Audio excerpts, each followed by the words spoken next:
Bonjour à tous, c'est Trading avec vous. Je vais revenir sur le BTC, petite update. Ok.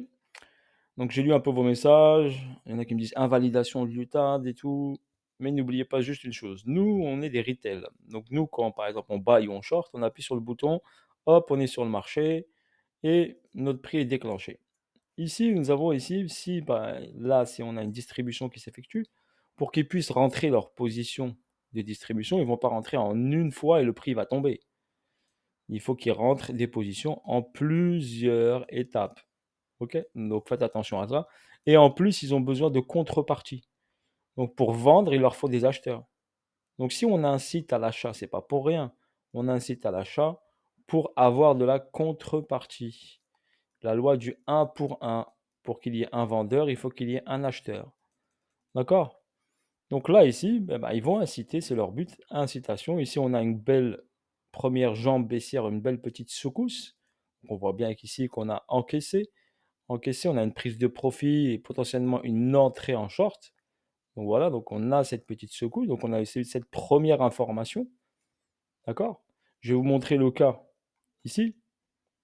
Ici, quand ils ont voulu descendre le prix, ils ne sont pas partis avec une seule bougie. Ils ont fait une entrée, une deuxième entrée, une troisième entrée, et après le prix est descendu. Ici, pareil. Quand ils ont voulu distribuer, ils ont accumulé ici, ils ont acheté, ils ont repoussé le prix vers le haut, ils ont fait une entrée, une deuxième entrée pour ensuite partir.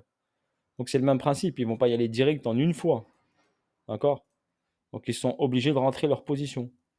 Exemple, toutes ces positions-là, ok, c'est pour aller chercher, par exemple, cette zone-là.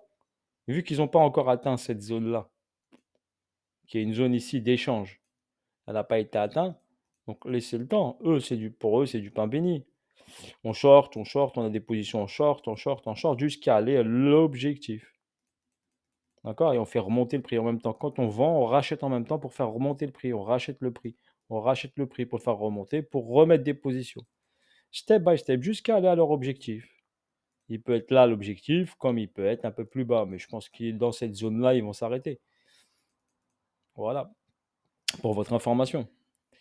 Voilà ce qu'il en est. Si vous voulez comprendre ce qui se passe ici, je vais vous expliquer rapidement. On va aller en time beaucoup plus petite. D'accord. En time, allez, on va aller en 15 minutes pour vous montrer. Donc là, ici, on a ici ce sommet avec cette secousse.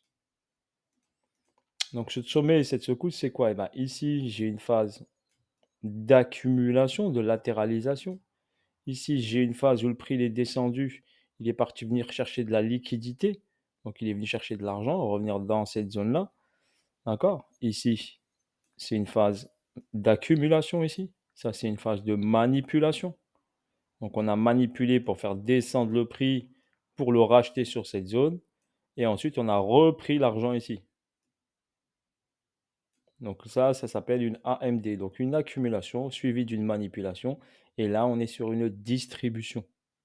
Donc, voilà ce qui se passe en time beaucoup plus petite, en 15 minutes. D'accord. En 15 minutes, c'est ça qui se passe.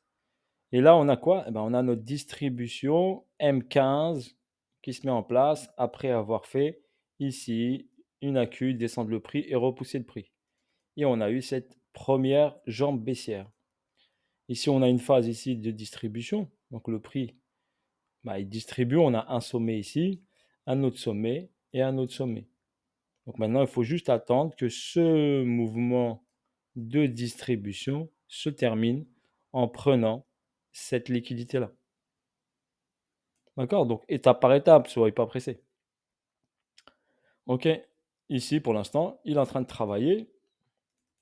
Il incite bien sûr à acheter, c'est le but. Mais on voit bien ici que là, on a la première entrée. Là, on a une autre entrée. Là, on a une autre entrée. Et là, encore une autre entrée.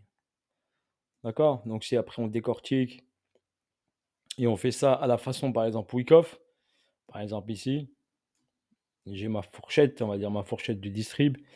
Ici, j'aurai mon BC. Ici, j'aurai mon UA. Ici, j'aurai mon UT qui est revenu ici prendre la liquidité. Et normalement ici, soit on s'arrête dans la zone ici, on peut s'arrêter ici, ou on reprend encore la liquidité en haut, ici. En tout cas, en time petite, il est en train de faire le job. D'accord. Ils ont accumulé, ils ont fait descendre le prix et là, ils redistribuent le prix. Step by step, d'accord? OK, si vous voulez bien sûr checker, eh ben, vous tracez juste une ligne ici sur ce niveau-là. Je vais le mettre en jaune pour vous montrer donc ce niveau-ci ici, la ligne jaune ici, ou bien un carré carrément, si vous voulez, vous pouvez tracer un carré comme ça, jaune comme ça. Et dès que le prix, ben, il fracturera ce petit carré ici, il ira chercher cette liquidité-là, et ben on aura notre, notre confirmation, on va dire. Allez, notre confirmation. Voilà, notre confirmation comme quoi le prix, bah, il va continuer, il va prendre cette liquidité, ensuite celle-ci, et il va aller en bas. Voilà, step by step. Voilà l'explication pour les personnes qui veulent comprendre ce qui se passe, d'accord, sur le mouvement actuel de l'UTAD. Eh ben, l'UTAD, eh ben, comme je vous l'ai dit, donc, c'est un mouvement HTF, donc All Time Frame UTAD. Et dans l'UTAD, ça c'est le mouvement qui se passe sur l'UTAD, eh ben, il y a quelque chose qui se passe. Mais ça, il faut de l'analyse technique, il faut comprendre ce que fait le prix.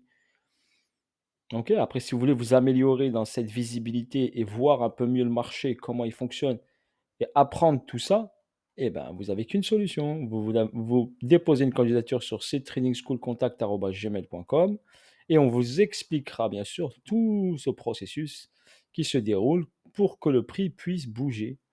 Voilà, si bien sûr cela vous intéresse. Vous déposez votre candidature, vous avez un Telegram privé, indice, gold, crypto-monnaie, des PDF, des lives le samedi et le dimanche, des cours le samedi et le dimanche. Hier, un live, on fait mise au point marché, révision et plein d'autres choses. Et échange, bien sûr. Voilà. Donc, pour l'instant, l'UTAD, il fait une cause, on appelle ça. Un prix pour qu'il bouge. N'oubliez pas, un prix pour qu'il bouge. Il faut qu'il fasse une cause. Donc, il faut qu'il fasse une cause. D'accord? Quand il finit sa cause, il y a effet. Donc, la loi de la cause à effet. Ici, il a fait une cause, d'accord? Il a fait une cause, il a donné un effet. Là, pareil, il a fait une cause, il a donné un effet. Et là, pareil, il va faire une cause et il va donner un effet. Step by step, ok? Soyez pas pressés. Laissez le prix faire les choses, laissez le prix venir à vous. Soyez pas pressés. Si j'ai pris le bail ici le week-end, j'ai fait des profits, bah maintenant, il n'y a pas de bail à prendre. Le bail ici, c'est dangereux. Jouez pas avec le feu. Si le marché vous incite à acheter et vous incite à pousser, là, c'est pas les zones à bail. Là, c'est une zone de vente. On est au-dessus du 50%. Donc, on est sur une zone vendeuse, pas acheteuse. Et en plus, même si vous achetez à ce niveau-là, le profit bah, n'est pas très important. D'accord? C'est mieux d'aller chercher une zone plus basse avec un profit meilleur ou aller sur un autre actif où il y aurait un profit beaucoup plus meilleur. Voilà, je vous ai expliqué rapidement. J'espère que les personnes qui aiment la technique bah, apprécieront. Je vous souhaite une bonne journée. Je vous dis à bientôt pour de nouvelles vidéos, de nouvelles aventures. Et on verra ce soir, demain, ce qui se passe sur cette fin de cause. Allez, bonne journée à tous.